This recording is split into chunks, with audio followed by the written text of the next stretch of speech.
The tree of life, or Etz Hachaim in Hebrew, is a classic descriptive term for the central mystical symbol used in the Kabbalah of esoteric Judaism, also known as the 10 Sephiroth. Its diagrammatic representation, arranged in 3 columns, pillars, derives from Christian and esoteric sources and is not known to the earlier Jewish tradition. The tree, visually or conceptually, represents as a series of divine emanations God's creation itself ex nihilo, the nature of revealed divinity, the human soul, and the spiritual path of ascent by man. In this way, Kabbalists developed the symbol into a full model of reality, using the tree to depict a map of creation. The symbolic configuration of 10 spiritual principles. Jewish Kabbalah usually refers to the symbol as the 10 Sephiroth, while non-Jewish Christian Kabbalah and Hermetic Kabbalah generally terms it universally as the Kabbalistic tree of life.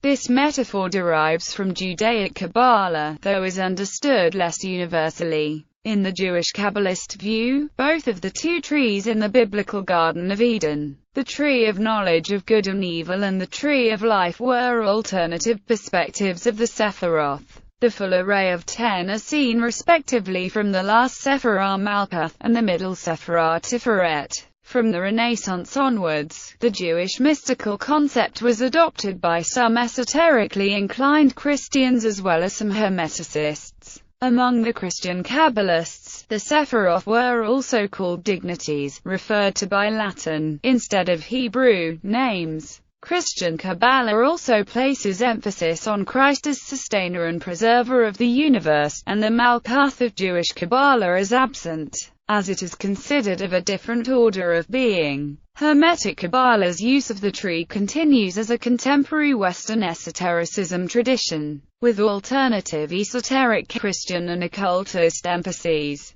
Jewish Kabbalah interpretations. Christian Kabbalah and Hermetic Kabbalah interpretations. Kabbalists believe the tree of life to be a diagrammatic representation of the process by which the universe came into being. On the tree of life, the beginning of the universe is placed at a space above the first Sophira, named Keter. It is not always pictured in reproductions of the tree of life, but is referred to universally as Ein Sof Eur. To Kabbalists, it symbolizes that point beyond which our comprehension of the origins of being cannot go. It is considered to be an infinite nothingness out of which the first thing exploded to create a universe of multiple things. Kabbalists also do not envision time and space as pre-existing, and place them at the next 3 stages on the tree of life. First is Keter, which is thought of as the product of the contraction of Ein Sof Eur into a singularity of infinite energy or limitless light. In the Kabbalah, it is the primordial energy out of which all things are created.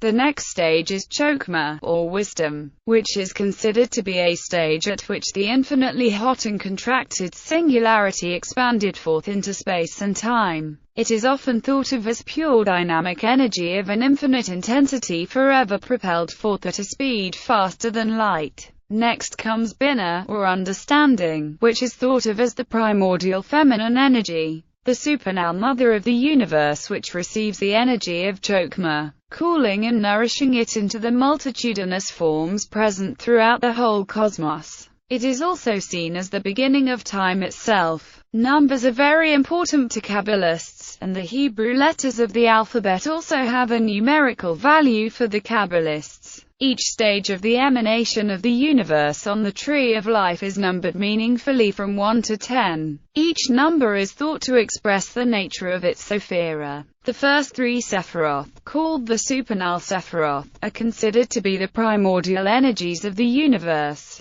The next stages of evolution on the tree of life are considered to exist beyond the space on the tree, called the abyss, between the supernals and the other Sephiroth, because their levels of being are so distinct from each other that they appear to exist in 2 totally different realities. The supernal Sephiroth exist on a plane of divine energy, This is why another correspondence for Binah is the idea of suffering, because the supernal maternal energy gives birth to a world that is inherently excluded from that divine union. After Binah, the universe gets down to the business of building the materials it will need to fulfill its evolution, and creating new combinations of those materials until it is so dense that, by the stage of Malkuth, the initial pure limitless energy has solidified into the physical universe. Since its energies are the basis of all creation, the tree of life can potentially be applied to any area of life, especially the inner world of man, from the subconscious all the way to what Kabbalists call the higher self. But the tree of life does not only speak of the origins of the physical universe out of the unimaginable, but also of man's place in the universe.